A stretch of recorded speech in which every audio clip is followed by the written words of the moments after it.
Entonces, muy buenas tardes con todos, con todas.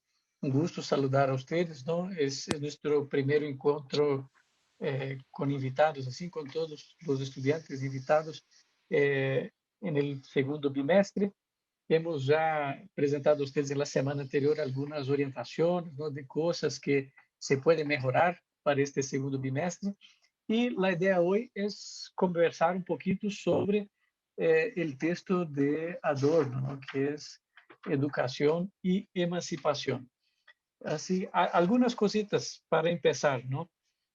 Primero, ¿por qué leer Adorno, no?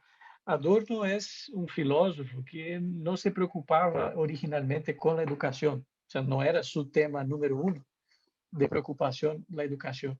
Pero al final de la vida, eh, después de pasar ahí por todas las intempéries, ¿no? Por los problemas de la Segunda Guerra Mundial, Adorno nació en Alemania, ¿no? En 1903 y murió en Suiza en 1969.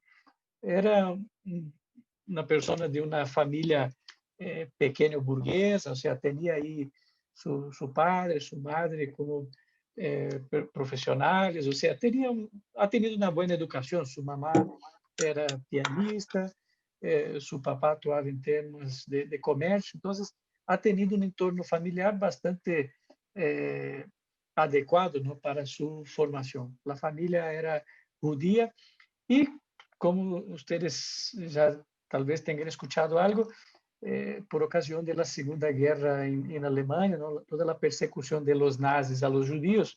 Entonces, Adorno, mismo siendo ya una persona, siendo un profesional, un profesor, era un maestro, ¿no? Ha salido fugado de Alemania para no ser muerto. Entonces, muchísimos intelectuales, muchísima gente salió de Alemania por la persecución de los nazis ahí. ¿Qué es importante decir sobre Adorno? Adorno, su formación es filosofía, pero él tenía algunas cosas interesantísimas, como por ejemplo era músico y estudió composición con los principales músicos de la época. Tiene una cantidad tremenda de tratados sobre música, ¿no? La mitad de su obra prácticamente trata sobre temas de música y es un autor que yo considero así extremadamente interesante. Adorno es parte de la primera generación ahí de la escuela de Frankfurt, ¿no? ¿Qué era la escuela de Frankfurt? Era un grupo de intelectuales que se han unido para hacer crítica social, para analizar lo que pasaba en la sociedad y a partir de distintas categorías o de distintas epistemologías, de distintas filosofías de aquel momento, hacer crítica y análisis social. Algo que era interesantísimo, ¿no? En la escuela de Frankfurt es que ellos estaban juntos, pero no es que estaban juntos para estar de acuerdo todo el tiempo uno con el otro. Estaban juntos leyendo y criticando las obras unos de los otros. Entonces Adorno escribía algo, enviaba a Horkheimer, que le criticaba, que enviaba a Benjamin, que les criticaba. Entonces estaban todo el tiempo intentando hacer crítica de sus propios trabajos. O sea, no era un club de amiguitos que estaban todos de acuerdo con, entre todos, ¿no? Esto es algo bastante interesante porque esto demanda bastante apertura, bastante capacidad de aceptación de la diferencia, ¿no? Y esto seguramente permite también profundizar el pensamiento, ¿no? Esta crítica social, esta capacidad de cuestionar la realidad, eh, seguramente favorece muchísimo el desarrollo de ideas más sólidas, ¿no? Las bases de la filosofía de Adorno básicamente se asentan donde, ¿no? Adorno ha leído muchísimo Kant, ¿no? A los 15 años ya tenía leído La crítica de la razón pura, que son obras dificilísimas de Kant, ¿no? Eh, Bastante de Hegel, son autores ahí del idealismo alemán. Por supuesto, sabía de Platón, de Aristóteles, ¿no? De la filosofía antigua. Eh, Tenía una influencia muy fuerte de Karl Marx, ¿no? Con todo el tema social, todo el tema de la revolución, la crítica al capitalismo, hasta ahí autores más de la filosofía, pero también tenía otras bases referentes a la psicología, que era una ciencia nueva, ¿no? Que surgía ahí en fines del siglo XIX prácticamente, com Freud, com Jung, não estava aí compreendendo e utilizando a psicanálise não para fazer crítica social. Adicionalmente, os sociólogos como Max Weber, Durkheim, então tinha uma grande base aí não de autores que de alguma maneira han influenciado seu pensamento. E como les comentei, isto unido ao tema da música, não? Estava sendo aí crítica musical e tentando estudar estética musical, pensando sobretudo estética como uma rama da filosofia, não, que estuda a beleza, o arte, não, os elementos artísticos. Então, Adorno, a partir de toda esta perspectiva, al final de la vida, empieza a discutir sobre educação. Então, sale este livro, não, que les presentei aí, chamado Educação e Emancipação. Que imagino, não? Existe uma conexão entre este texto e entre este fragmento que les presentei com o texto de Kant. Alguém talvez ha leído algo e se atreveria talvez a comentar aí algum enlace entre esses dois textos? Não sei se alguém se anima. Buenas tardes, tutor. Buenas tardes, Kelvin. Sí, acabo de recordar. Tiene que ver, Adorno hace mención a lo que es la filosofía de Kant, relaciona lo que es el primer título de ser libres, de ser independientes, de ser iluminados, como quien dice de Kant. Entonces, él no, a un principio lo toma como base para empezar ¿Tú te acuerdas del nombre del texto? El texto en sí no lo recuerdo bien porque está correcta, pero es la filosofía de Kant. Está correcta la respuesta, sí, Kelvin. Está correcta la respuesta, sí, solo pregunto para profundizar, ¿no? Para profundizar lo que estamos discutiendo, ¿no? El nombre del texto era Respuesta a la pregunta, ¿qué es la ilustración? Sí, o tal vez... Es que yo no tengo, sea traducido, porque es como alemán el texto. Entonces la traducción me sale un poco media rara. Aufklärung. Sí. Aufklärung. Mira que este foi justo o texto que hemos concluído o bimestre leyendo, ¿sí? O último texto que leemos foi justo este texto de Kant, ¿no? Que trata que é a ilustração, ¿no? E que este texto se conecta com este, ¿no? El último del primer bimestre se conecta com este texto aqui que estamos empezando el segundo bimestre. Algo que é importante, ¿no? O contexto de este fragmento que estamos apresentando. Al final de la Segunda Guerra, ¿no? Adorno se refugió en Estados Unidos, pero al final de la Segunda Guerra regresó a Alemania y era profesor y daba clase en la universidad. Y Adorno siempre fue una persona muy criticada por todos. Los marxistas decían que era un falso marxista porque no leía solo Marx, estaba con otras tendencias ahí. Los psicanalistas decían que no era psicanalista porque mezclaba con el marxismo. Los idealistas decían que no era idealista porque mezclaba Kant y Hegel con Marx y otros. Entonces, Adorno es esta persona que de alguna manera está ahí intentando dialogar com a sociedade de seu tempo. E este texto, ao final, é uma entrevista que ele ha dado e que foi transcrita nessa entrevista, não? E que foi dada a uma rádio alemã e que ele entrevistava Becker, não? Que também era um professor, um acadêmico aí da época. Então, é um conversatório. Eu considero que talvez para alguns el texto puede ser un tanto denso, ¿no? Empieza a leer, ¿de qué está hablando? ¿No? ¿Por qué? Porque él está hablando de varios otros textos, de varios otros elementos que tal vez, si no han leído, si no conocen, les resulta un poquito difícil no comprender el texto. Me gustaría tal vez pensar, ¿no? Seleccionar aquí algunos elementos para comentar con ustedes, ¿no? Y abrir este espacio de conversatorio. ¿Por qué hacer esto, ¿no? De seleccionar algunos elementos y analizar y comentar? Porque de esto se trata, ¿no? No vamos a pedir que ustedes eh, eh, respondan y digan exactamente lo que está en este texto. La idea es que ustedes comprendan los conceptos principales, las ideas principales, y que puedan incluso cuestionar, indagar, ¿no? Sobre estas ideas. Entonces, esto es el trabajo. No se trata de repetir el texto, se trata de seleccionar algunas ideas que ustedes perciben que son ideas potentes o ideas que llaman la atención, y al final comentar, criticar estas ideas y poner un poco de cabeza ahí, ¿no? Un poco de reflexión sobre estas ideas. Antes de hacer el comentario aquí o de seleccionar algunas cosas también, ¿no? Me gustaría de saber si alguien la ha leído y si alguien gustaría destacar alguna idea.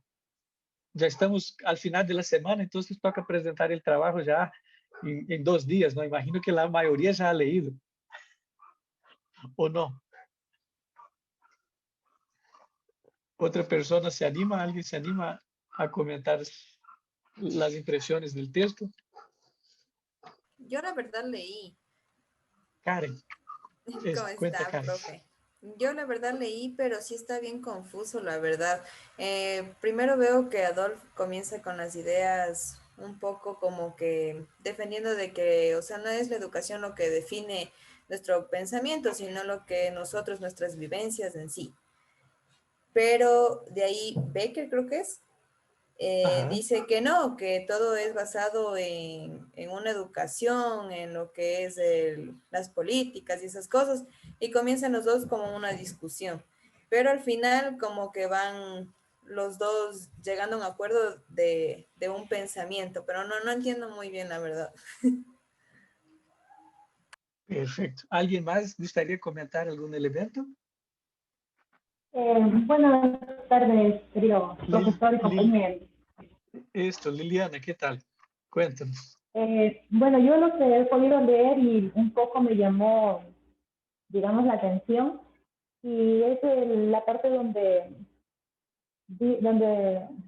se dice que o sea, esto de la emancipación y la autonomía no es bien visto por los cristianos, pero quien defendía eso era Kant, quien también era un cristiano. Esa es una parte que me llamó la atención y es la que, en todo el texto, claro que está algo confuso, pero esa parte es la que a mí me llamó la atención. Perfecto. Hay varios, este tema es interesantísimo, ¿no? El texto, o sea, me fascina el texto. Primero, me gusta de Adorno por algunos motivos.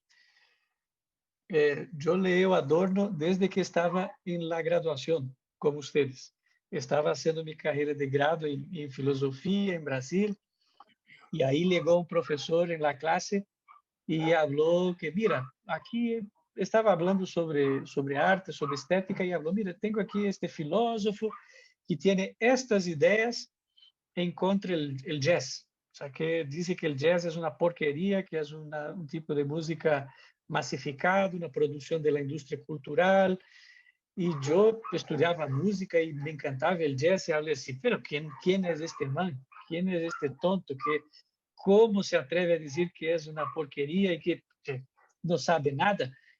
Y ahí decidí que quería leer Adorno. Entonces, mi primera reacción fue de odio con él, ¿no? Y yo sé que voy a estudiar este man para comentar por qué él es un estúpido. Y ahí me puse a leer, entender qué quería decir, qué estaba diciendo, ¿no? Y ahí, en esta relación de amor y odio, decidí que iba a hacer mi tesis de grado sobre Adorno, tratando sobre la industria cultural. Y ahí yo hablé, busqué a mi director de tesis, mira, que quiero leer para mostrar que él está equivocado. Y ahí mi director de tesis, que era una persona que considero mucho, muy sabio, habló, mira, me parece muy interesante tus ideas, tu propuesta, pero te invito a hacer el siguiente. Primero, lea a Adorno y comente lo que está pensando Adorno. Y ponga esto en su tesis, solo esto en su tesis. Explique qué quiere decir Adorno cuando dice las cosas. Y mañana, cuando esté en la maestría o en el doctorado, ahí sí tú escribes algo para decir que Adorno no estaba bien. Pero ahora en grado, por favor, solo comprenda Adorno y ponga en tu tesis qué ha dicho Adorno. Y ahí yo, ok, no, acepté lo que decía mi director de tesis. Pasado, empecé a hacer la tesis, ¿no? Y mi profesor seguía dando clases, me aclaraba un tema, me aclaraba otro. Y un belo día yo me decía, mira, se llamaba Jacir, el profesor, mi maestro. Jacir, yo comprendí, he leído este texto de Adorno y ahora comprendí lo que dice. Y Jacir habló, oh, qué bien, ¿no? Qué maravilla que tú has leído y has comprendido. Mira, que yo ya estoy leyendo él hace unos 25 años y no comprendo bien qué quiere decir, pero qué bueno que usted ha leído y ahora comprende. Y ahí me cayó así la cara, quedé con una vergüenza, ¿no? Pero ¿qué?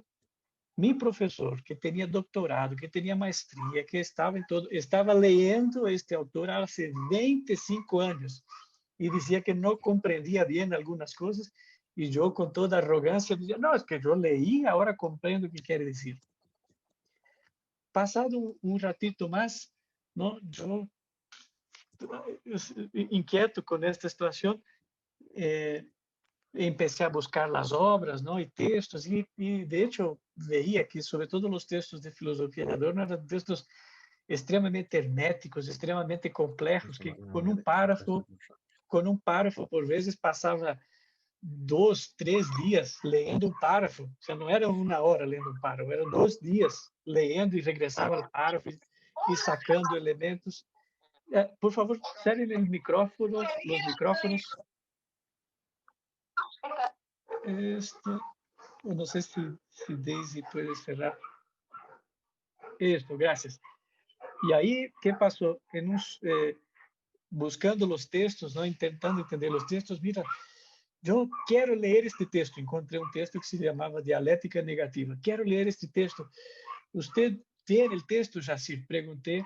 Y ahí Jacir, qué bueno que usted quiere leer este texto. Mira, que este texto que usted quiere leer, para mí, yo considero el texto más difícil de la historia de la filosofía. No conozco ningún texto peor do que este. O sea, yo ya intenté leer varias veces y no logro, porque el texto es extremadamente complejo. Y esto yo creo que generó en mí un cierto deseo, no un cierto desafío, porque hablo, mira, si mi profesor, que yo considero alguien tan inteligente, que quiero tanto, que es una persona que me inspira, pone ahí como un reto leer este autor, yo quiero leer este autor y voy a aprender y voy a sacar adelante porque no es posible que exista un texto que yo no logre ver. Entonces, es una historia chiquita, ¿no? Solo para comentar tal vez de por qué mi amor o mi odio por Adorno y por qué intento poner estos textos, ¿no? Adorno es tal vez un filósofo con un lenguaje difícil, algunos dirán que sí, pero no es al acaso. Adorno dice justamente el siguiente, ¿no? O sea, ¿qué se trata?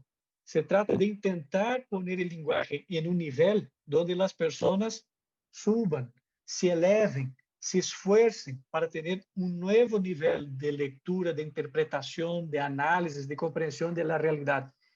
Entonces, no se trata para Adorno de tornar el texto tan facilito, tan sencillo que cualquier uno lea. Es al revés, que todos se esfuercen y busquen con todas sus fuerzas comprender el mundo, comprender estas categorías para interpretar.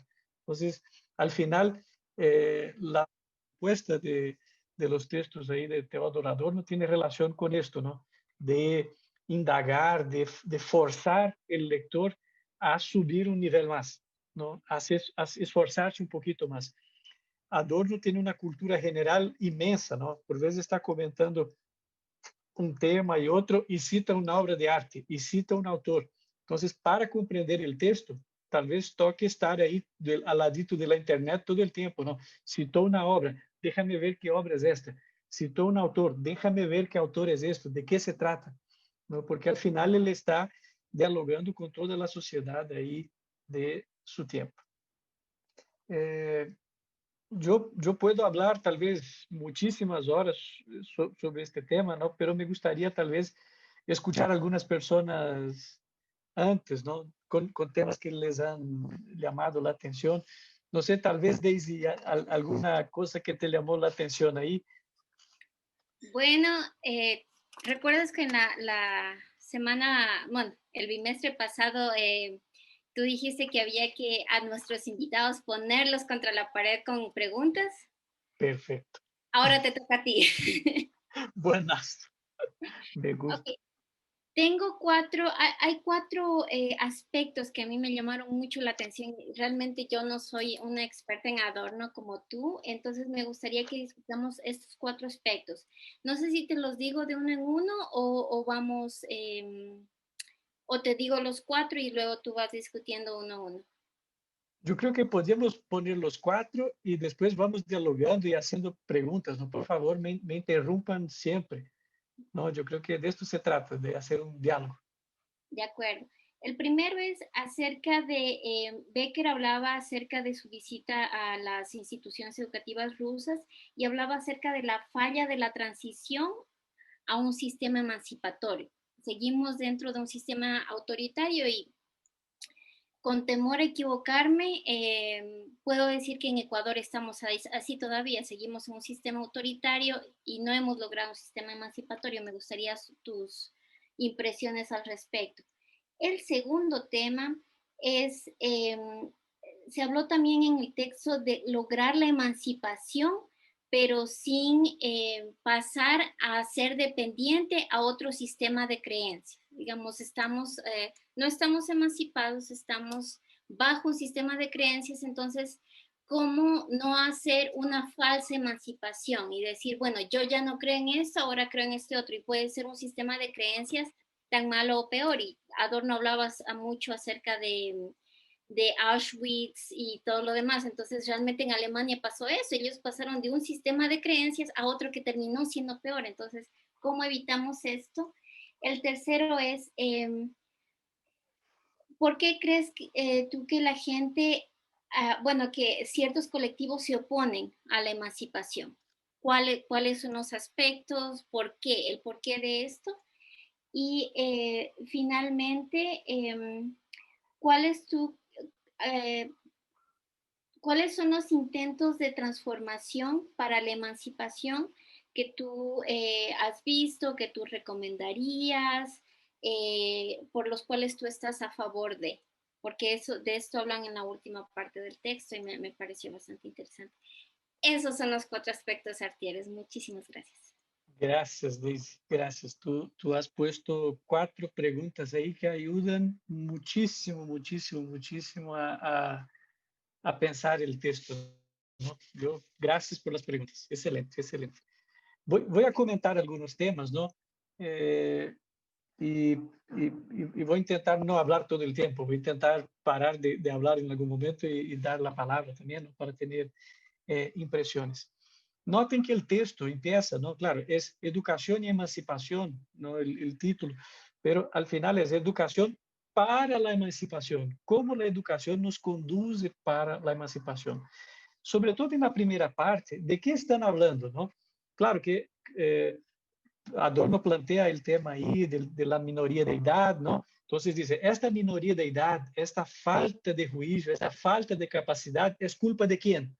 O sea, Adorno concorda, está de acuerdo con Kant, es culpa de cada uno. O sea, es la pereza tuya, es la falta de voluntad tuya, es la falta de crítica tuya que te hace estar en un estado de minoría de edad. Entonces, no dice que es la culpa de la sociedad, o es la culpa del otro, del papá, de la mamá. Dice que al final esta culpa es culpa de uno mismo, ¿no? Y que al final, ¿qué necesitamos, ¿no? para superar esta situación de minoría de edad? Decisión, coraje, voluntad, ¿no? O sea, es la voluntad de pensar por uno mismo, ¿no? De pensar con su propia cabeza. Más allá de esto, ¿de qué Adorno está hablando en este primer párrafo? De educación, de emancipación, sí, pero hay otro tema que aparece ahí que es la democracia. Lo que está en juego aquí es democracia. Democracia es la situación social que estamos, donde todos participamos del convivio social, elegimos cosas, decidimos hacer cosas, pero ¿cómo participamos de la democracia? Entonces, parece evidente, pero él va a poner, la emancipación es condición para la democracia. Y ahí empieza nuestro problema. Vivimos en una sociedad democrática. Si todas las personas no tienen su nivel de emancipación, de capacidad crítica, significa que no vivimos en una democracia. Somos una comunidad que vive como rebaño, somos ganado, un ganado social que está ahí siguiendo lo que dice la prensa, o lo que dice un periodista, o lo que dice un político, o lo que dice A, lo que dice B. Entonces, miren que el tema de la emancipación al final es puesto aquí como una condición para la vida democrática. Y ahí doy un paso ahí, ¿no?, atrás. La escuela que soñamos o queremos ser educadores, ¿para qué? No es para transmitir que el estudiante sepa hacer cálculos matemáticos, o sepa leer o escribir, o conozca de la historia de Ecuador. Lo que está en juego es la capacidad de tener una subjetividad fuerte, una autonomía y vivir en un ambiente democrático. Lo que está en juego es esto, garantizar que la libertad pueda ser aplicada para constituir una democracia sólida, una democracia verdadera. Mira que la palabra democracia creo que aparece 2 veces solo en el primer párrafo, pero esto es la tesis de fondo, ¿no? Este es el tema principal, ¿no? Cómo la educación o cómo la emancipación permite la existencia o no de las democracias. ¿Y por qué Adorno, tal vez, y Becker ahí pelean o temen hablar sobre el tema educación? Porque por veces educación es interpretado como adiestramiento. Entonces ahí empiezan a hablar, ¿no? Incluso que hay situaciones de la escuela en Alemania, estoy hablando de primer mundo, ¿sí? No estoy hablando del Ecuador, de Brasil, de Latinoamérica, que es tercero mundo. Ellos, en primer mundo, ahí pós-guerra, decían, mira, que hay situaciones de enseñanza y aprendizaje que por veces inculcan, ponen en los niños categorías que les impedirán de ser autónomos el resto de la vida. O sea, por el uso de la lenguaje, por este adiestramiento que por veces hace la escuela. Entonces, al final, la educación, todos nosotros, claro, creemos que es un elemento de emancipación, de desarrollo social, que hace progresar la sociedad, pero también ellos ponen la pregunta, pero ¿no será la educación algún elemento ahí que puede hacernos entrar en un estado de falta de autonomía? Incluso en algún momento del texto pone que filósofos, incluso profesores universitarios, incluso pueden no tener un pensamiento autónomo, puede estar reproduciendo lo que dice el sistema. Noten ustedes, ¿no?, que un grande número de profesores universitarios, de filósofos en la Alemania nazista, no ha hecho ninguna oposición a Hitler.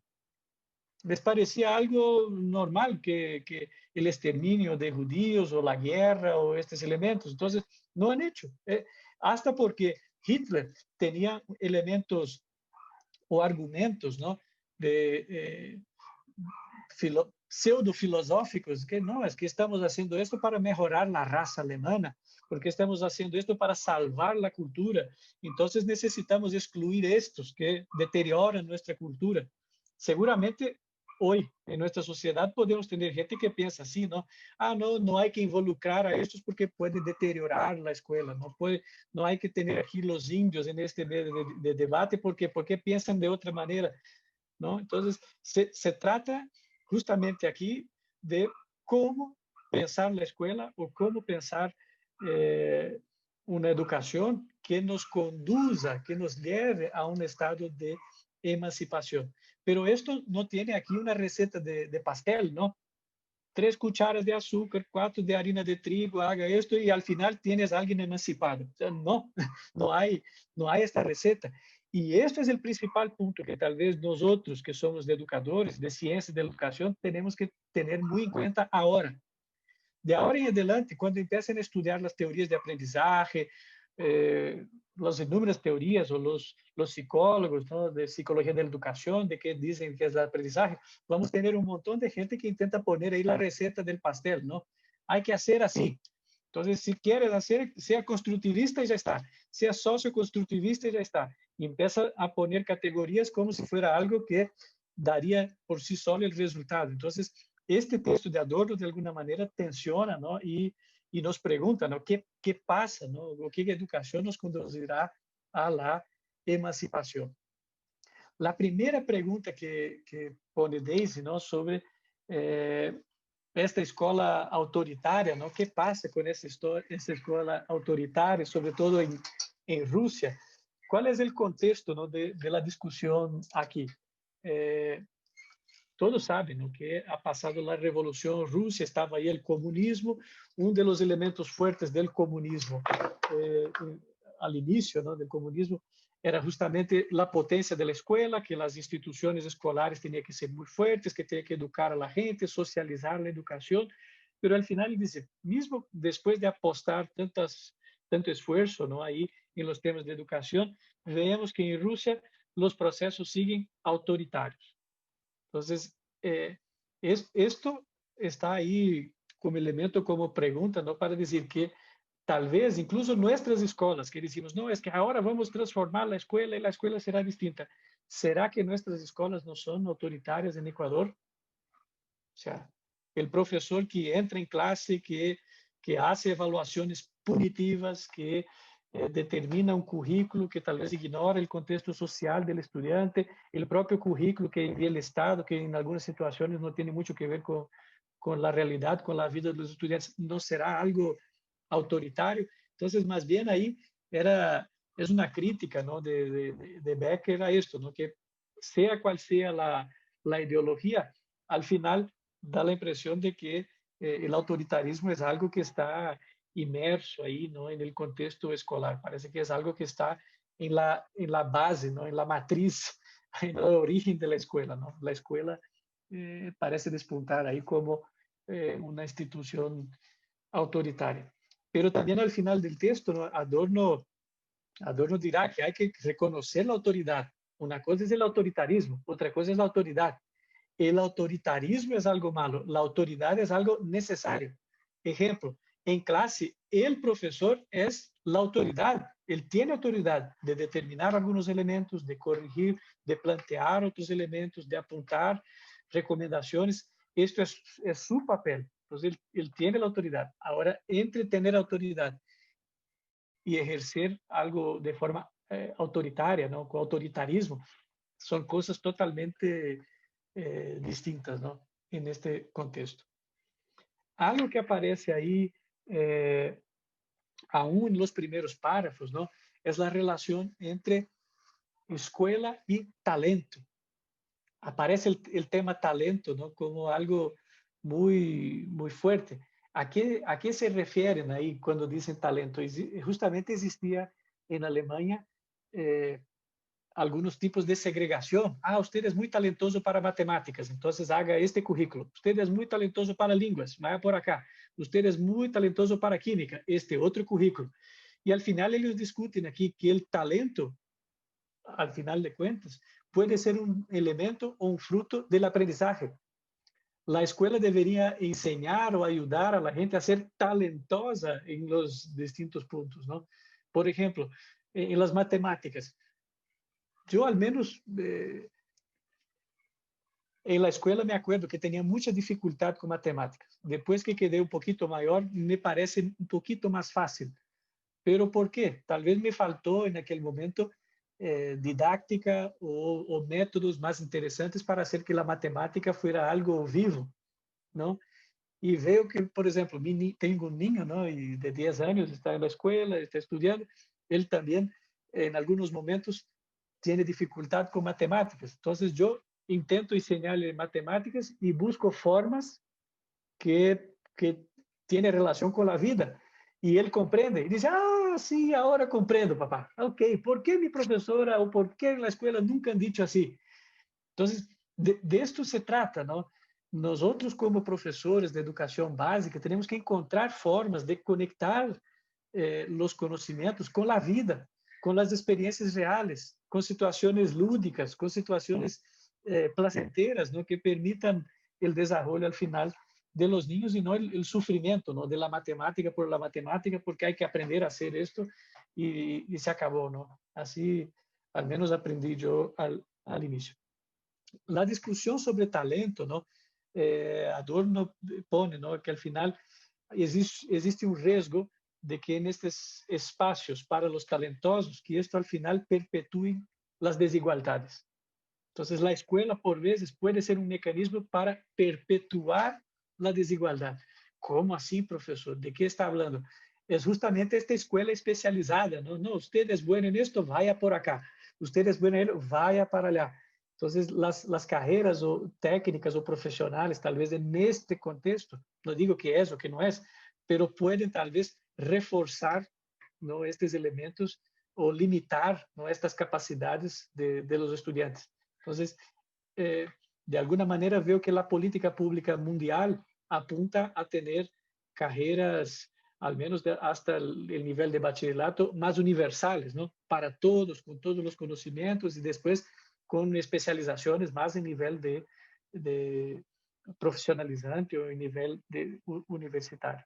Es un punto que aparece muy fuerte ahí. La segunda pregunta que Daisy plantea no tiene mucha relación con esto, ¿no? ¿Qué significa lograr la emancipación? Yo voy a empezar diciendo que no es la emancipación. No es la emancipación ser escolarizado. ¿Ok? Porque yo puedo tener un montón de cosas que me ha dado la escuela, puedo repetir la tabla de 6, de 7, de 8, de 9 y no ser emancipado. ¿Por qué? Porque tengo un montón de contenidos, pero no tengo la capacidad crítica. Entonces, ¿qué no es la emancipación? No es este adestramiento. Incluso, como decía el texto, ¿no?, podemos tener filósofos, personas, profesores universitarios que siguen siendo no emancipados, porque están pensando, no están dejándose llevar por la industria cultural, por los medios de comunicación, por la comunicación de masa, ¿no? Entonces, al final, esta capacidad emancipatoria tiene mucha relación con la capacidad de hacer crítica, ¿no? Crítica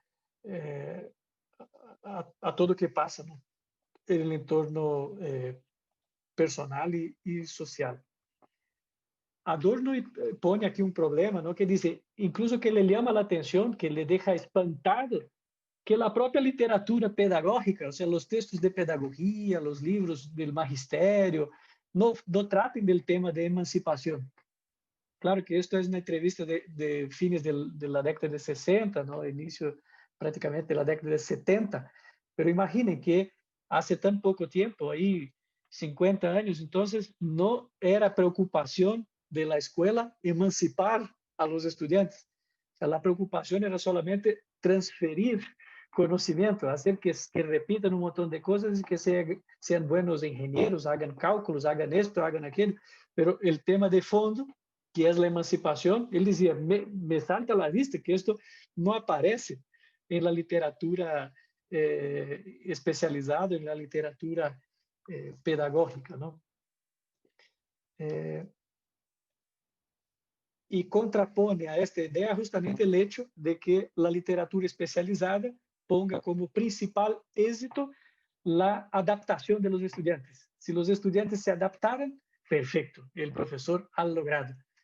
Entonces, mira qué perversa, ¿no? Si pensamos la escuela, que es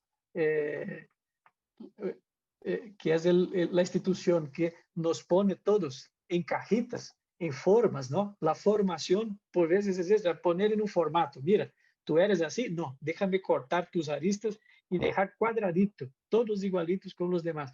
Y esto es extremadamente perverso, ¿no? Pensar en educación que al final nos estandariza, ¿no?, que nos pone todo como una tabla rasa, ¿no?, es algo abominable a mi criterio, ¿no? Y justamente porque imagino que el elemento máximo que puede hacer la educación por cada uno de nosotros es permitir que cada uno desarrolle sus máximas potencialidades y no nos estandarizar todos, ¿no? Adorno cita aquí un texto, ¿no?, que es un texto llamado Personalidad Autoritaria. Adorno conduziu em Estados Unidos uma investigação muito grande na Universidade de Berkeley, onde ele tinha aí uma série de investigadores, psicólogos, cientistas sociales, ¿no? Tenía gente ahí de todas las especialidades, ¿no? Del conocimiento en Estados Unidos y que estaban ahí. Y justo ellos intentaban investigar por qué o cómo o cuándo las personas aplican o dejan aparecer las tendencias autoritarias que tienen. Entonces, ¿cómo una persona, un padre de familia, un profesor, una buena gente, me invento aquí, ¿no? Estoy aquí con Joffre, digo, no, Joffre, no, buena gente, conozco, es una buena gente, pero de la noche a la mañana empieza en un determinado contexto a manifestar comportamientos autoritarios. Entonces, Adorno estudia con este grupo de investigadores, ¿no? Las características de esta personalidad autoritaria que puede estar dormida en cada uno de nosotros, no es en los alemanes, no es en los nazis, es en cada uno de nosotros y que por veces permite que aflore o que surja cosas monstruosas como fue la catástrofe del nazismo. Entonces, ok, la personalidad autoritaria que estaba en las personas es que ha permitido que el nazismo encontrara espacio, ¿no? Y se desarrollase en Alemania. ¿Y cómo la autoridad autoritaria es formada? Existe un texto fabuloso, ¿no? Que se llama Educación por la Dureza. Entonces, ok, ¿qué significa educar? La disciplina. Entonces, cuanto más disciplinado, cuanto más duro, si usted sufre, si usted queda de rodilla aquí en el maíz, si usted, esto sí te hace ser mejor, más fuerte, más educado. ¿Qué está por trás de esto? Está un nivel de autoritarismo al final y de sumisión del otro, ¿no? Y esto es una tendencia que fue diseminada en la educación tradicional durante tal vez siglos, ¿no? De que la educación debería formar este hombre para la dureza. Entonces, al final, ¿esto qué garante? Personas subservientes, personas que obedecen y peor, que era otro análisis interesantísimo, personas que tal vez quieran vengarse después de otros, del más débil. Paulo Freire diría, ¿no? Si la educación no es liberadora, si la educación no es emancipadora, al final el sueño del oprimido, perdón, del opresor, perdón, del oprimido, es ser el opresor. Repito, si la educación no es liberadora, si la educación no es emancipadora, el sueño del oprimido es ser el opresor. Entonces, por esto, es muy frecuente que el profesor diga, no, es que en mi tiempo golpeaba, o sea, voy a hacer lo mismo. Entonces, mira, se cambió de lugar. O sea, el sueño del maestro, de algunos maestros, es ser tan malo cuanto sus maestros al inicio, ¿no? Entonces, ¿qué paradigma está por trás ahí, ¿no? De algunas elecciones o de algunas cosas que aparecen ahí en la escuela que vivimos? Y con esto avanzo un poquito más para la tercera pregunta de Daisy, ¿no? La tercera pregunta tenía relación con cómo con los colectivos. Artieres, tenemos un Diga, comentario. Tenemos un comentario de Joffre y también Kelvin nos había alzado la mano. Tal, el comentario de Joffre, entonces primero y después yo comento la tercera pregunta. No sé si Joffre comenta o leemos el comentario del chat y también Kelvin alzó la mano. Perfecto. Entonces Joffre comenta que emancipación, la libertad de pensar o actuar por uno mismo. En efecto es esto. ¿Será que esto surge cuando no sabes manejar el poder, el tema del autoritarismo y todo? O sea, puede tener, sí, mucha relación, ¿no? con el manejo del poder. Y también con esto, ¿no? Tal vez con nuestra propia formación, ¿no? O sea, esto que les comento de que el sueño del oprimido es ser el opresor, me parece algo muy común en todo, en la escuela, en las empresas, ¿no? Alguien cuando gana una promoción, ahora es jefe. En el día siguiente tal vez se porta distinto, quiere privilegios o quiere humillar a alguien, quiere hacer algo. Entonces, parece ser un problema ahí de una educación no emancipadora al final, ¿no? ¿Y quién alzaba la mano? Evelyn. Kelvin y Evelyn. ¿Quién era? Perdón, Kevin. Kelvin y Evelyn alzaron la mano. Entonces, vamos con Kelvin que alzó la mano primero y después Evelyn Araceli. Kelvin está por ahí. Si no, seguimos con Evelyn hasta que Kelvin pueda hablar. Evelyn. Buenas tardes, estimados compañeros y estimados docentes.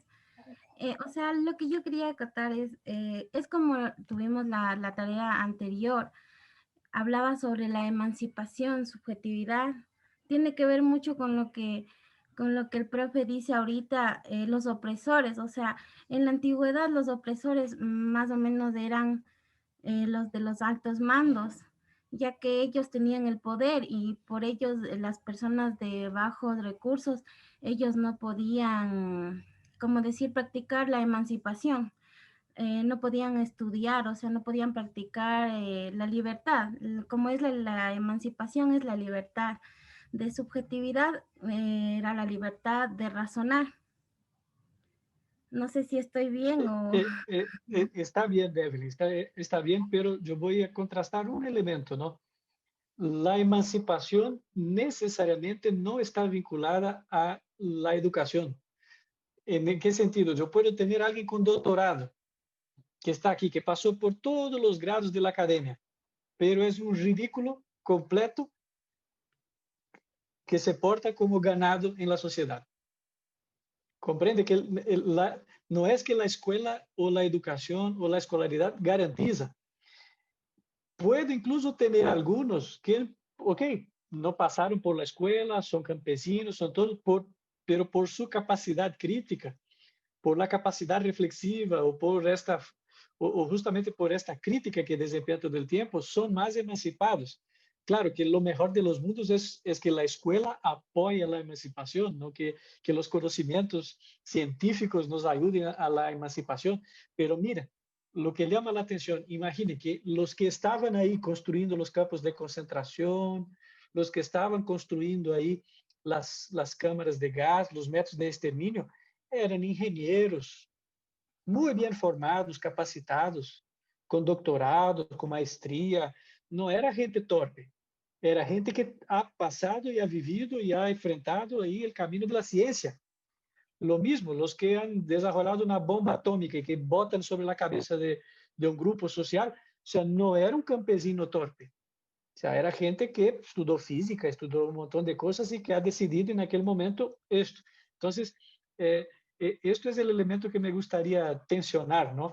Que la emancipación no se reduce a la escolarización. Y doy paso aquí a la tercera pregunta de Daisy, ¿no? Daisy preguntaba aquí sobre los colectivos, ¿no? Cómo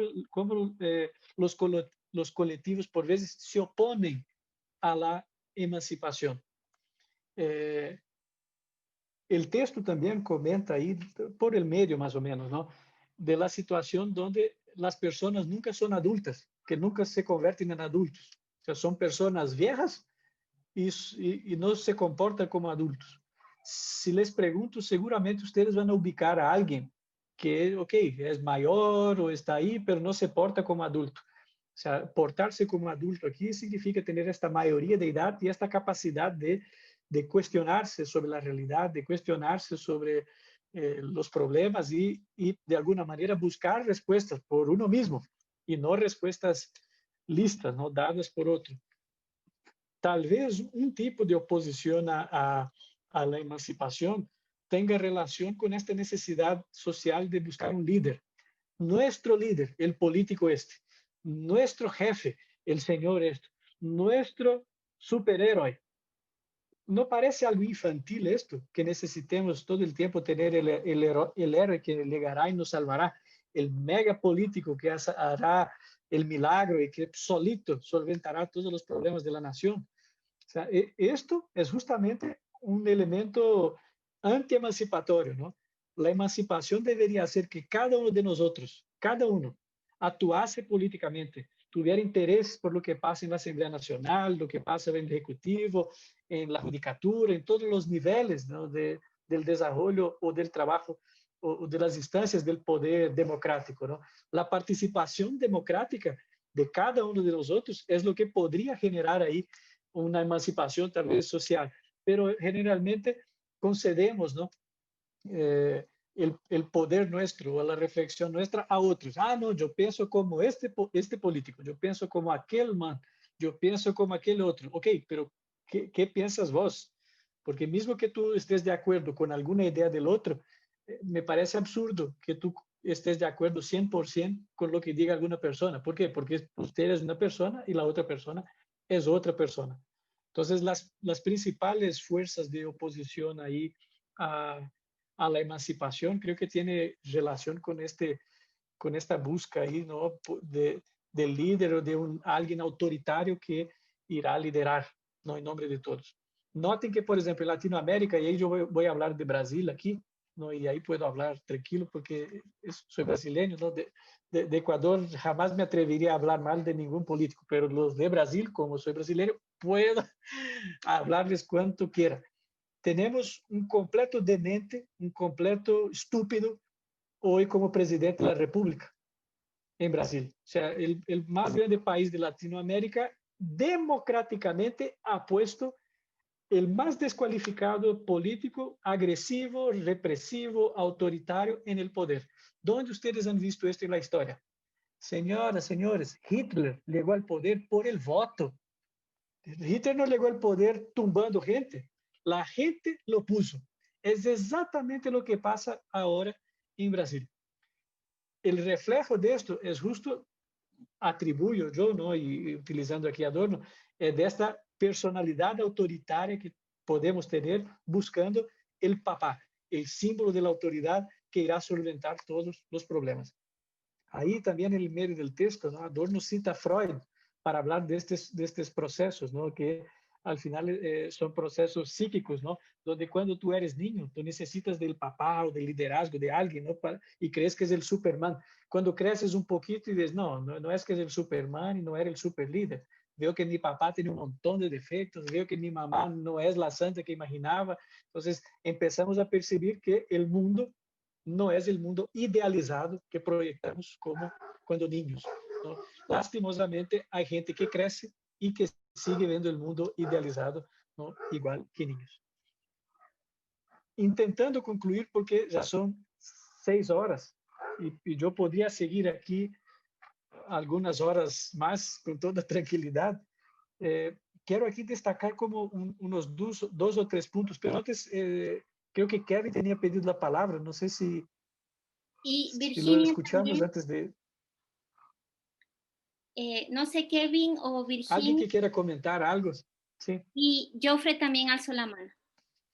Buenas noches. Lo que pasa es que sí tengo problemas con la señal de internet. Entonces, estaba por preguntarle sobre educación. En el último parte de que usted dijo que la educación es más disciplina que emancipación. O sea, ¿tiene relación en sí un educador ser emancipado y enseñar la emancipación a los estudiantes? Kevin, qué pena, se cortó, yo no escuché. Le estaba diciendo que la educación en sí es disciplinar, con ejercicio de poder. Entonces, al aplicarlo a la educación, lo podemos dar como una emancipación hacia los estudiantes de manera autocrítica. ¿La podemos relacionar así de esa forma o no? Esa era mi duda. Kevin, perdón, que yo escuché partes del raciocinio, ¿sí? Yo voy a intentar relacionar con lo que usted comentó y te pido apoyo ahí escribiendo en el chat por si acaso. Yo estoy, no comprendí bien, ¿no? Lo que usted plantea. Kevin consideraba ahí, ¿no? Que la educación al final sí tenía relación con este adestramiento o con esta disciplina. Disciplina aquí tiene relación con dos elementos, ¿no? O con esta educación para la dureza, donde todos están disciplinados, o sea, haciendo exactamente lo que se requiere, pero también disciplina puede tener relación con áreas del conocimiento, ¿no? Una educación multidisciplinaria. Entonces hay que precisar, ¿no?, en los fragmentos de qué están, a qué se refieren al final. No se puede utilizar esta misma palabra a los dos elementos. Pero en este ámbito que pregunta Kevin, intentando conducir el diálogo para la última pregunta de Daisy, ¿no?, que sería estas formas, ¿no?, de hacer una educación emancipatoria, una formación emancipatoria. Hay dos elementos aquí en el texto que me llaman mucho la atención, ¿no?, y que me gustaría enfatizar. El primero es esto, que el profesor trabaje todo el tiempo intentando hacer que el estudiante no lo requiera. Entonces, el trabajo del profesor es apoyar tanto al estudiante para que el estudiante no necesite más del profesor. ¿Sí? Esto es el reto. O sea, ¿cómo te ayudo de una manera que usted no necesite más de mí para seguir? Que usted pueda seguir por tus propias piernas, ¿no? Que, por su propia capacidad, por su propio esfuerzo, tú puedas seguir, ¿no? El texto dice, ¿no?, que el profesor necesita tener la clareza cuanto a su tarea principal, que consiste en tornarse superfluo. O sea, ya no soy más necesario para mis estudiantes. Entonces, esta es la principal tarea del profesor, ¿no? Avanzar de una manera que, apoyando a los estudiantes para que los estudiantes no más lo requieran, ¿no?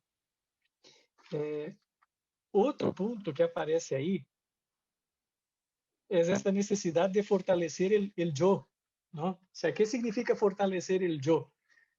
Existe en la teoría psicanalítica, y tal vez en otro momento podemos hablar más de esto, ¿no? Freud dice que al final todos nosotros, todos, sin excepción, tenemos energías o elementos psíquicos donde tenemos el yo, el super yo y el id. El id es esta energía que es nuestro instinto de placer. El niño chiquito, cuando tú dices, no haga esto, y hace. ¿Por qué? Porque él es todo placer. Él desea, y su deseo es la regla. Su deseo es la norma. Entonces nosotros, como somos niños, ¿qué somos? Puro deseo, pura voluntad de hacer esto o aquello.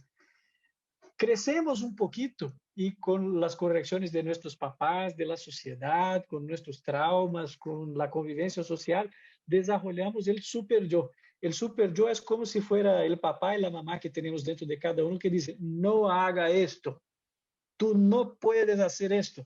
Y esto va fortaleciendo dentro de nosotros. Al final, ¿qué es el yo? El yo es lo que resta entre estas dos tensiones, entre el id, que es esta voluntad de placer de todo lo que tenemos, y el superego, que es la represión. Entonces, nosotros estamos conformados, ¿no?, por estas dos categorías, ¿no? Al final, Miles Kaiser, William Joel pregunta, ¿super yo es la conciencia? No, super yo es la represión. ¿Por qué? Porque para Freud, podíamos explicar lo que es la conciencia como si fuera un gran iceberg.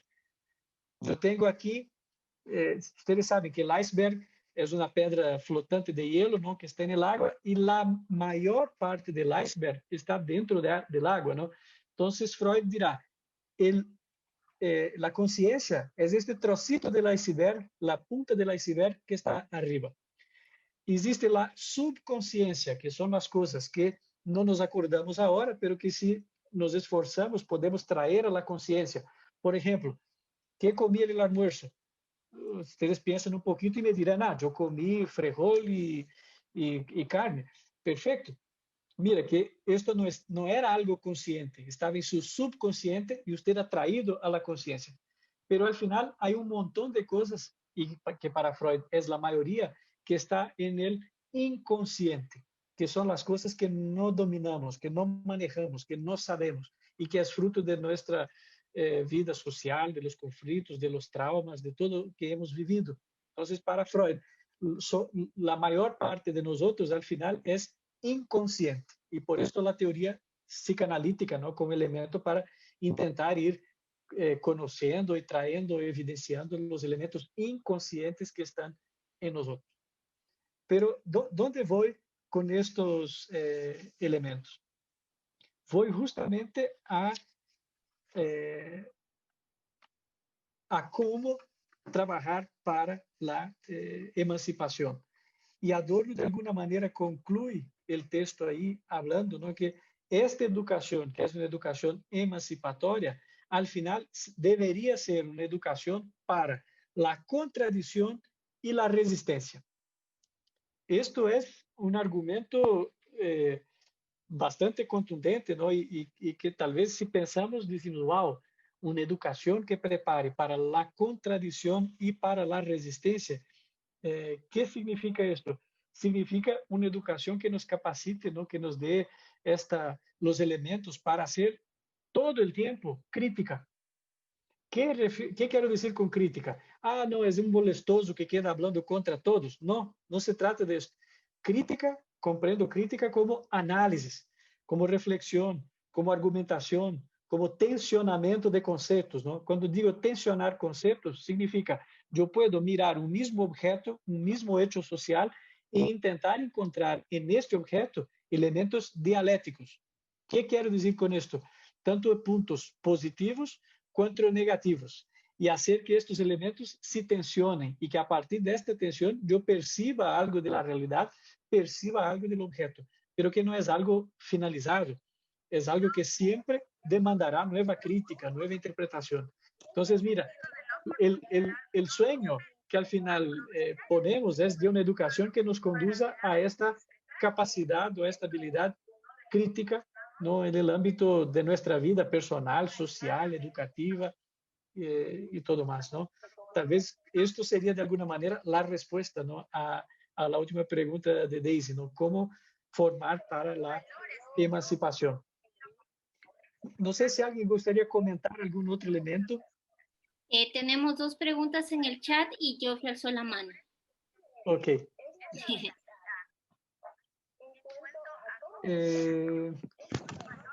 Virginia Miles sigue, ¿no? El miedo es inconsciente. Depende, yo puedo tener miedos conscientes o inconscientes, ¿no? Tal vez, supongamos, yo puedo ver aquí un perro grandote delante de mí y sé que tengo miedo y estoy clarito de eso. Pero tal vez yo me despierte en la noche, no logro dormir porque temo que muera alguien de mi familia, pero nunca me he dado cuenta que tenía este miedo. Entonces, el tema de si el miedo es o no consciente dependerá mucho de la situación. Hay miedos conscientes y miedos inconscientes, ¿no? Virginia pregunta,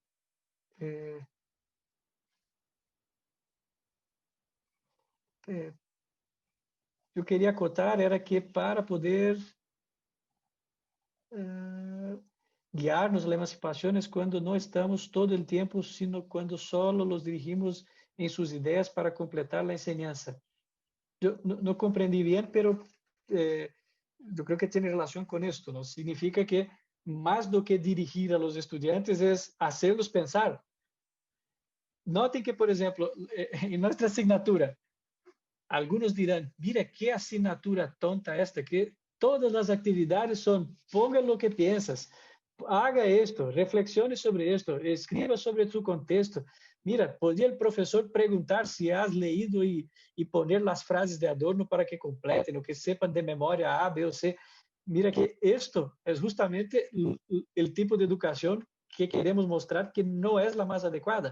O sea, lo que queremos es que ustedes se apropiem de estos elementos conceptuales que estamos aplicando, presentando, y que sí los conozcan, evidente, ¿no?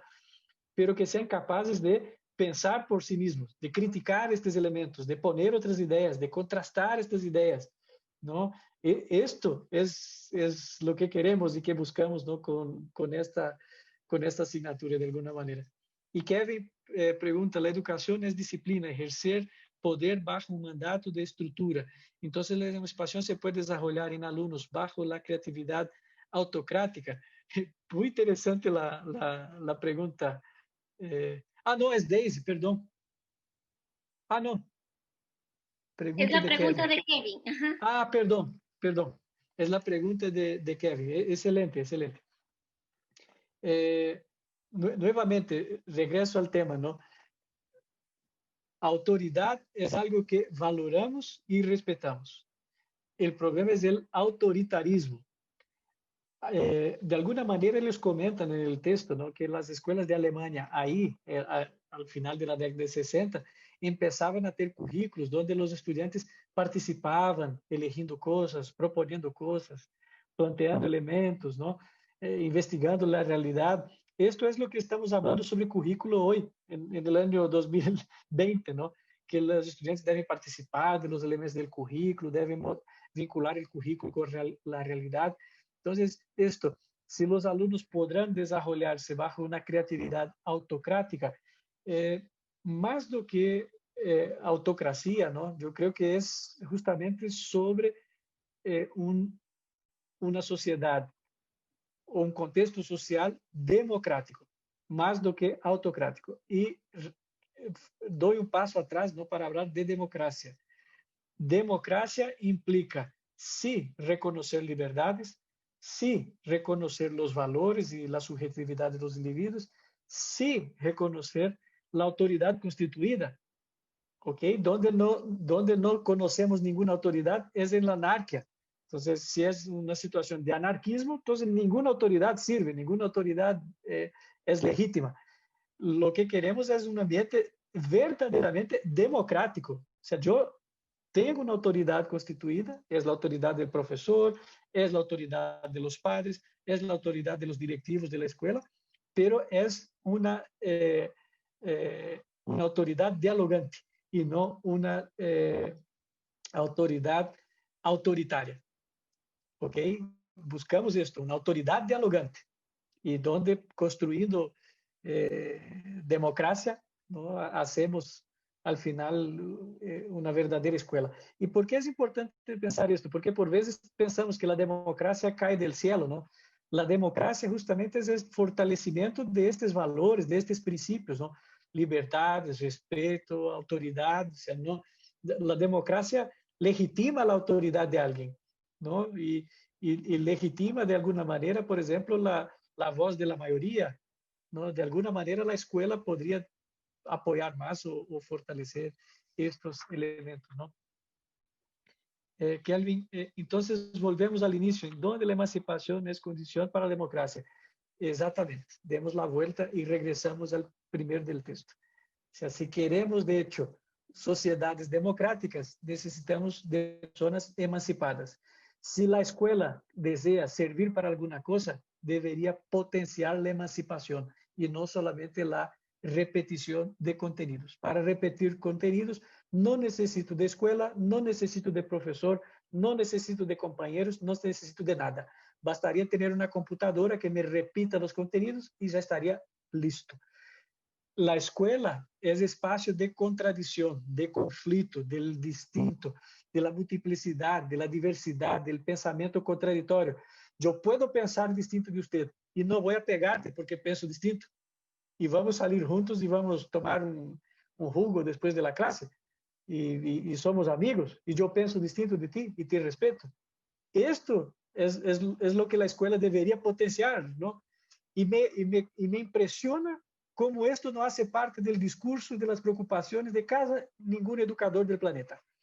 O sea, me deja en pánico pensar, ¿no?, que elementos de fondo como este no están como el primer elemento del orden del día, ¿no?, de los educadores.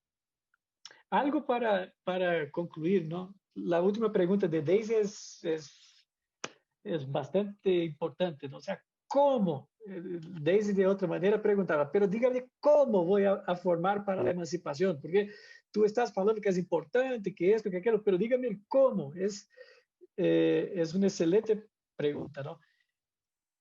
Este cómo tiene relación con esto que acabo de hablar, ¿no?, que es de crear los espacios escolares y de estudio, de enseñanza y de aprendizaje con esta base democrática. Y dos, y ahí regreso al inicio, explicaba que Adorno era músico, ¿no? Adorno tiene entre sus principales obras de estética. Analizaba música, cuadros, obras de arte, composiciones, y justamente en el pensamiento estético, él decía, el arte, la cultura, es un elemento fundamental para la emancipación. ¿Por qué? Porque el arte obliga a interpretar de manera muy distinta las cosas.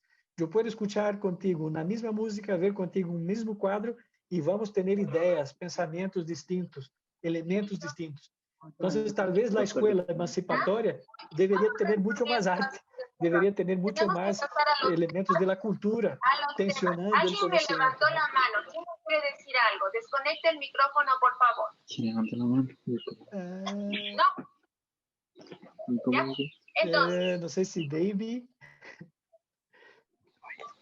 Hubo una interrupción aquí que estaba el micrófono abierto de alguien. Esto, perfecto. Veo aquí los últimos comentarios, ¿no? Para ir concluyendo. Evelyn dice que está confundida entre la creatividad autocrítica. Dice, lo leo textualmente. Profe, tal vez me puede explicar esto un poco. Entonces, ¿la emancipación se puede desarrollar en alumnos bajo la creatividad autocrítica? Estoy un poco confundida. Lo leí textualmente. O sea, perfecto. La emancipación se puede desarrollar en los estudiantes por medio de un montón de cosas. Como les dicen, no existe una receta de pastel para hacer que sean o no sean emancipados. Si existiera, todos tal vez estaríamos ya listos, emancipados, ¿no? Pero lo que puede potenciar el desarrollo de sujetos, de subjetividades emancipadas, fuertes, es justamente esta capacidad, uno, de ser creativos, ¿sí? De producir cosas, de plantear cosas, de pensar por uno mismo, uno. Y dos, de hacer autocrítica, de hacer análisis crítica de todas las cosas de la realidad, pensar todo el tiempo, ¿no? Adorno termina ahí diciendo, ¿no? Que al final sería una educación que apoye la contradicción y la resistencia. La contradicción a las ideas y la resistencia a esto que es obvio. No, es obvio que es así la cosa. Ok, será obvio. Tenemos que seguir pensando, ¿no? Buscando esto. Y al final, él comentaba esto, ¿no? De la potencia del arte, que el arte puede ser un elemento, sí, emancipatorio, ¿no? Cuando vemos un cuadro como de Picasso, ahí con la Guernica, que era el ambiente después de la guerra, ¿no? Que tú ves caballos muertos, gente sin piernas, gente caminando. ¿Qué te hace pensar este cuadro, ¿no? Este dibujo? ¿Qué elementos, ¿no? te traen la subjetividad? ¿Cómo esto te hace pensar, ¿no? Los que se relacionan con arte deberían tener la cabeza más abierta, ¿no? A nuevas visiones de mundo, y tal vez sea el arte un elemento importante, ¿no? Para el trabajo en la escuela.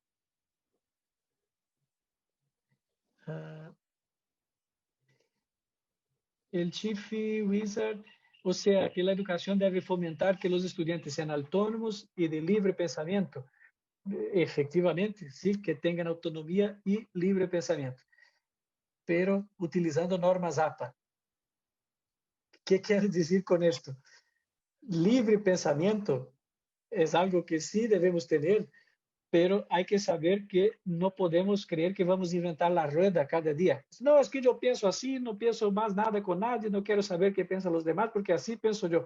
Esto no es libre pensamiento, esto es pensamiento infantil. Libre pensamiento es justo esta capacidad que tenemos, ¿no? Y perdón por el chiste ahí, ¿no? Utilizando normas APA, de leer autores, de comprender el pensamiento de otros, de referenciar a otros y comprendiendo el pensamiento de otros, poner algo de mi pensamiento, tensionando, reflexionando sobre estos elementos. Entonces, es una producción al final de cultura, ¿no?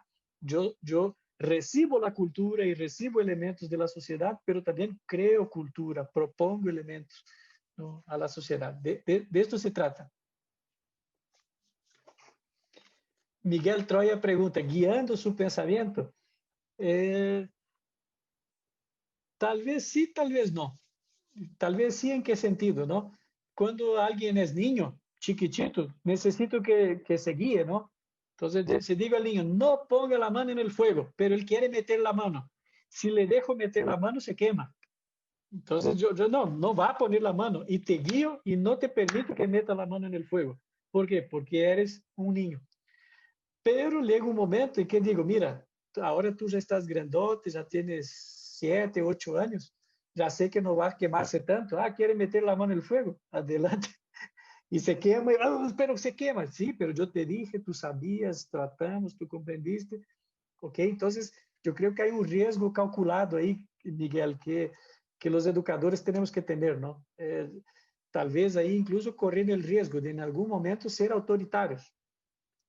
Me explico. No confundamos, ¿no? Una cosa es ser autoritario, otra cosa es ser responsable. Si soy responsable por el niño, no puedo dejar que se queme la mano, porque quiero darle la libertad.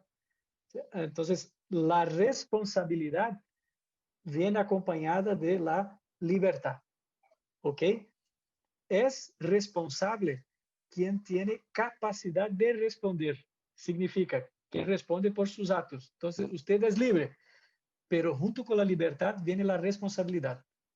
No puedo dar libertad a un niño, ¿por qué? Porque no es capaz de responder.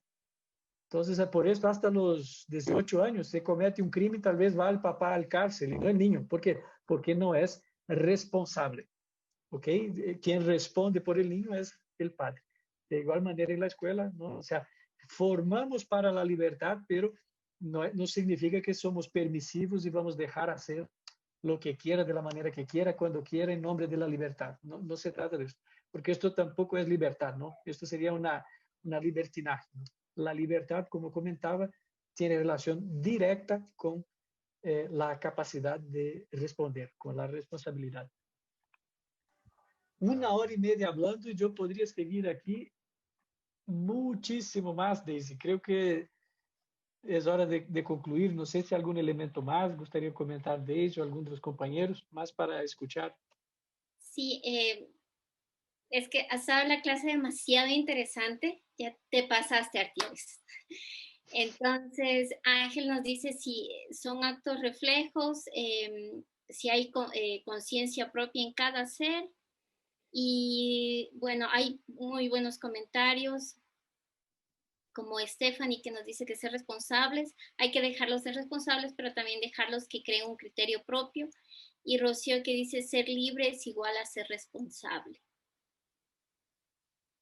Sí, no, en efecto, tal vez el resumen del tema es esto, ¿no? O sea, la formación para la formación para la autonomía.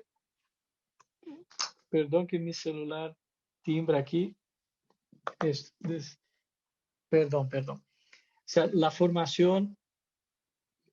Sigue el celular. Perdón, mil disculpas. La formación al final debe estar basada en elementos democráticos que nos permite esta vida democrática, debe estar buscando llevarnos, conducirnos todo el tiempo a la emancipación y sabiendo que esta emancipación al final tiene relación con estos elementos, ¿no? Con la libertad y con la responsabilidad. No existe libertad o no puede ser libre quien no es responsable. Solamente podrá ser libre el que responde por sus hechos.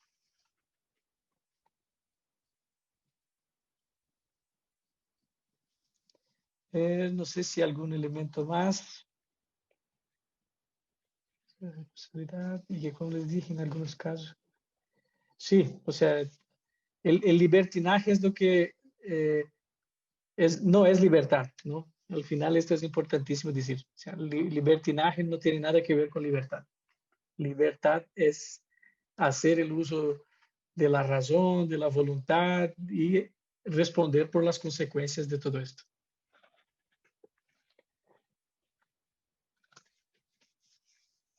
Aquí Miguel pone una pregunta óptima para concluir ahí, ¿no? La edad óptima para comenzar la inculcación de estos valores, o sea, con el nacimiento. Yo creo que el día que nace está listo para empezar, ¿no?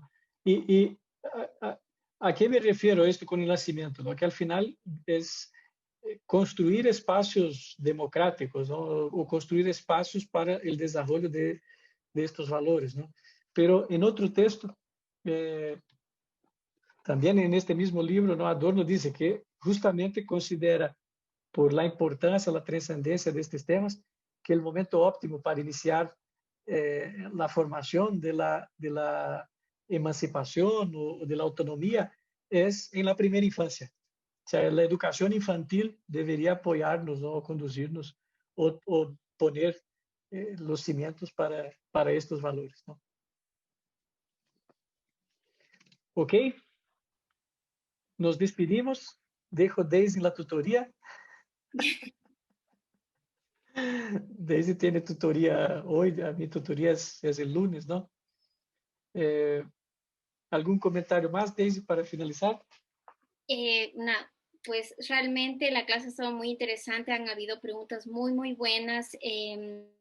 Yo voy a seguir en tutoría en esta sala, como ustedes saben, por media hora más y después voy a pasar al aula 105. Como ustedes saben, nosotros tenemos una política de puertas abiertas, así que todos los estudiantes de todos paralelos son bienvenidos a todas las tutorías. Y me acabo de dar cuenta que Joffrey lleva como media hora con la mano levantada, Artieres. Perdón. Perdón, Joffrey, yo. ¿quiere comentar algo? Buenas noches, no se preocupe. Nada más era una opinión personal sobre esto acerca de la emancipación. La crítica que yo hago es que en vez de llegar nosotros a la emancipación en la era actual en la que estamos, me parece que hemos retrocedido. ¿Por qué? Porque en la era digital o en el tiempo que estamos viviendo, nos han obligado a creer y a escuchar cosas y a meternos esa idea dentro de nosotros. También quería ir a la problemática del pensamiento, de la libertad de pensamiento. En vez de, ¿cómo le puedo decir? En vez de que respeten la manera de pensar de cada persona, ha llevado mejor a discusiones e insultos por una manera diferente de pensar. Entonces, dentro de todos estos medios, hablo de redes sociales, hablo de informativos, lo que han querido con nosotros es, o lo que quieren, es inculcarnos el pensamiento de cada uno de ellos. Es mi crítica, ¿no? Es mi opinión. Gracias, Joffrey. Existe una corriente, ¿no? Hoy que algunos estudiosos también de la teoría crítica de la sociedad que dicen que al final existen inúmeros intentos de colonización del pensamiento de los demás, que al final los medios de comunicación están intentando colonizar a uno, ¿no? O sea, establecer y poner un dominio y, y conquistando este espacio, hacer que las personas repitan, reproduzcan cosas. Entonces, esto es algo que está en marcha y que el más importante es tener la conciencia de esto, ¿no? O sea, comprender estos textos que estamos poniendo, citando aquí Adorno, otros filósofos, ¿no? Pongo aquí como ejemplo tal vez los filósofos de la Escuela de Frankfurt, porque son los que más leo, pero cualquier otro, pero de esto se trata al final, ¿no? Tener una visión de mundo amplia para no caer en cualquier cuento, ¿no? Y estar preparados, ¿no? Para reflexionar y contrastar, y argumentar y poner elementos, ¿no? Y sobre todo, intentando superar estos elementos que hoy veo que son muchísimos, ¿no?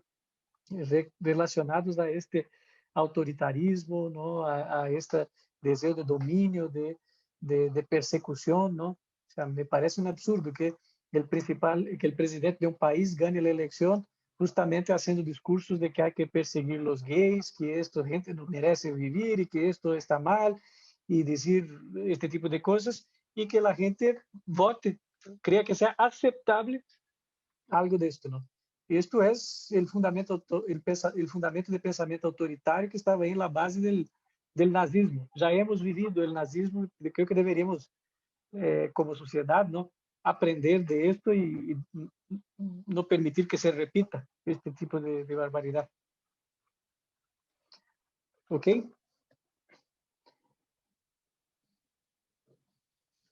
Miguel pregunta si pueden realizar el deber en base a las clases. Por supuesto, utilicen lo que quieren, reflexionen y hagan el esfuerzo de leer el texto, ¿no?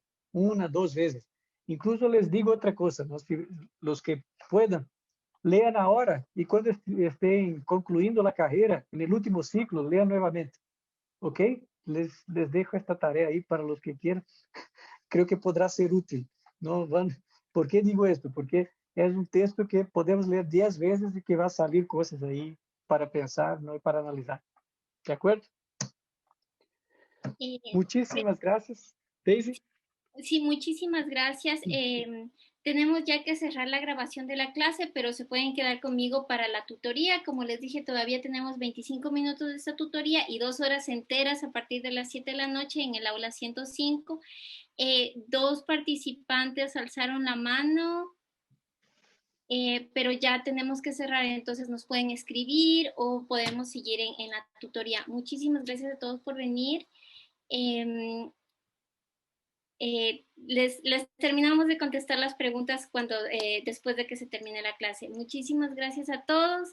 Muchas gracias, Artieres, por esta clase tan interesante. Realmente nos has dado mucho en qué pensar acerca de nuestro propio ejercicio profesional y, bueno, realmente todos aspiramos a la emancipación y a ser mayores de edad. Y hay una frase que siempre me gustó con respecto a ser emancipado y la relación con la educación. Alguien una vez dijo que hay sabios analfabetas y pendejos con doctorado, ¿sí? Y es cierto. Así es. Y es cierto. Y hay que luchar por no estar en el segundo grupo, ¿sí? Hay que luchar por la emancipación y la sabiduría, especialmente los que ya tenemos doctorado. Hay que luchar por no estar en ese segundo grupo, ¿sí? Exacto. Y bueno, dice Miguel que hay muchas dudas con respecto al deber. Hacemos ahora la despedida, pero seguimos en la tutoría, ¿sí? Y despejamos todas las dudas, ¿sí? Muchísimas gracias. Muchas gracias, un abrazo inmenso a todos, ¿sí? Chao, chao.